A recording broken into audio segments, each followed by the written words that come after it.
There is a whole category of products that promise to make scraping somebody else's problem. You send a URL, they send back the HTML or the parsed data, and they handle the proxies, the browsers, and the retries behind the scenes.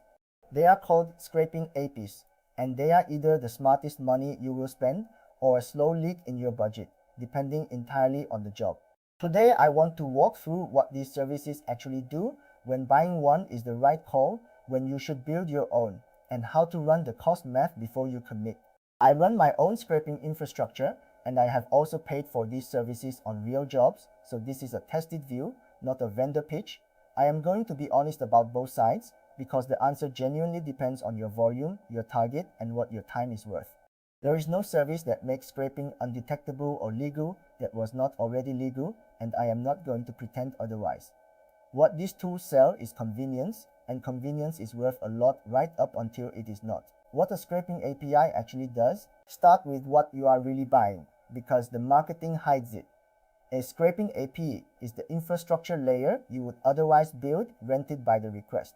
Under the hood, it maintains a pool of proxies, spins up headless browsers when a page needs rendering, handles the retries when a fetch fails, and hands you back a clean result. You are not buying magic. You are buying someone else running the proxy farm and the browser fleet, so you do not have to. That is the entire value. And whether it is worth it comes down to what running that yourself would cost you. The three flavors you will meet. These services are not all the same, and they roughly split into three kinds. The simplest just fetch raw HTML through a rotating proxy and return it cheap and fast for static sites. The middle tier renders the page in a real browser and returns the fully loaded HTML for sites that need JavaScript. The richest tier returns structured data for specific popular targets, so you ask for a product and get clean fields instead of HTML to parse. The price climbs with each step, because each one is doing more of the work you would otherwise do yourself. The premise first of deep buying. Here is when I reach for a service without hesitation. When the target is genuinely hard, the kind that has beaten data center and residential addresses and needs constant care, letting a specialist absorb that fight is often cheaper than staffing it yourself.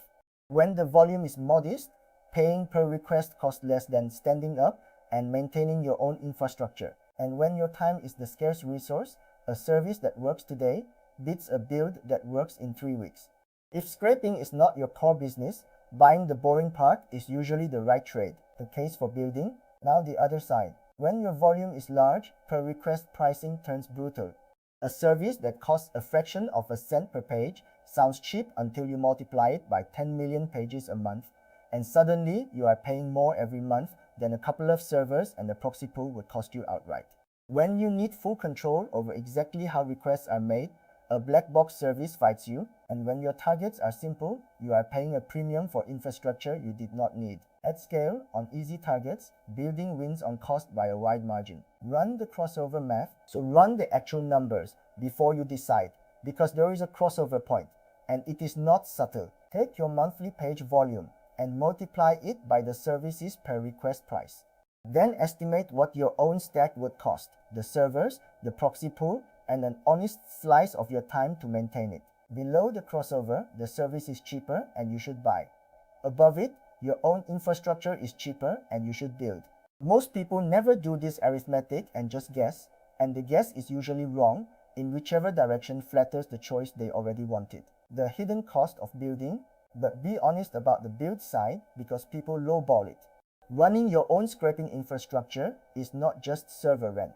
It is proxy costs, it is the engineering time to build the retries and the rotation and the browser fleet, and it is the ongoing maintenance when a target changes and your stack has to adapt. That last part is the one people forget. The service absorbs that maintenance for you quietly every day. When you build, that work becomes yours forever, and it does not show up in the tidy cost estimate you made on day one. The hidden cost of buying, and be equally honest about the buy side. A service is a dependency you do not control. Its price can rise, its quality can drift, and if it goes down, your data goes down with it, and there is nothing you can do but wait. You are also trusting a third party with your targets and your traffic.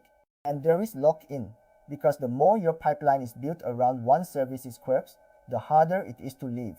Convenience today can become a cage tomorrow. So weigh the cost of depending on someone whose priorities are not your priorities. Test before you trust the marketing. Whatever a service claims, test it on your actual target before you commit budget. The headline success rate on the marketing page is measured on easy sites, not on the specific hard target you care about. So run a real batch, a few thousand requests, against the site you actually need, and measure the true success rate, the latency, and the cost per successful page. A service that boasts a very high success rate can quietly fail on your one difficult target, and you only find that out by testing. The vendor's number is a promise. Your measured number is the truth. Watch the per request definition. Read the fine print on what counts as a request, because this is where the bill surprises you. Some services charge you for failed attempts, not just successful ones, so a hard target that needs several tries per page multiplies your cost silently. Some charge extra for rendering, extra for premium proxies, extra for the structured tiers. The sticker price and the price you actually pay can be very different once the target forces the expensive options on. So when you test, measure the real cost per successful record, not the advertised cost per request, because those two numbers are rarely the same.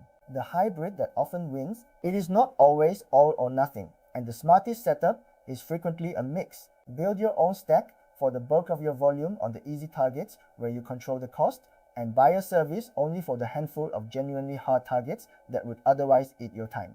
That way, you pay the premium exactly where it earns its keep and stay cheap everywhere else. I run this split myself. Own infrastructure for the predictable heavy lifting, a service in reserve for the few sites that fight back hard enough to be worth outsourcing.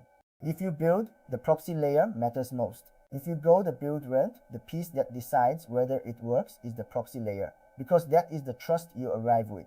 Cheap data center addresses will fail on the strict targets exactly like they would inside a service, so the addresses you choose are the whole ballgame.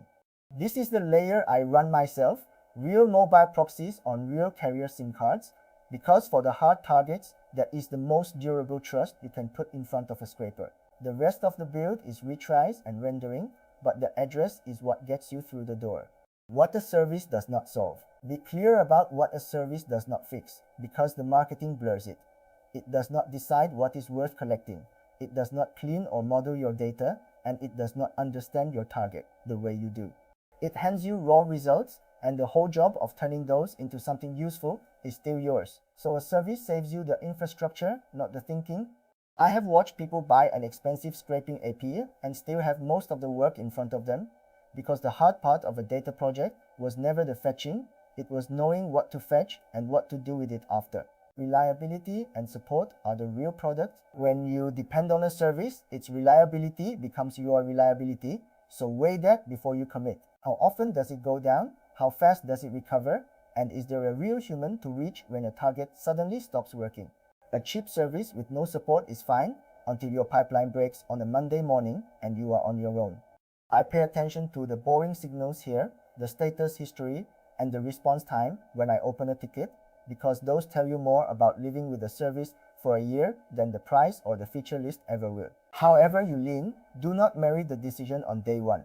Start with the cheapest option that clears your target, prove the job works end to end, and only then scale the spend, and keep your pipeline portable so the fetch layer is a piece you can swap. If you wrap whichever service you pick behind a thin boundary in your own code, then switching services or moving from a service to your own stack is a small change instead of a rewrite. The goal is to keep the choice reversible, because your volume and your targets will change and the right answer will change with them. The honest limits, let me be straight about the boundaries, because no service changes them. Buying a scraping AP does not make anything undetectable, whatever the landing page implies, and it does not make it legal to collect data that was never yours to collect. The same rules apply as always. Public data, a robot's file respected, an official AP or bulk feed preferred where one exists, a polite rate held. A service can absorb the infrastructure work for you, but it cannot absorb the responsibility for what you scrape. That stays with you no matter whose proxies the request rides on. I run both sides of this in production, my own stack and these services on real jobs, so this is a tested comparison, not theory.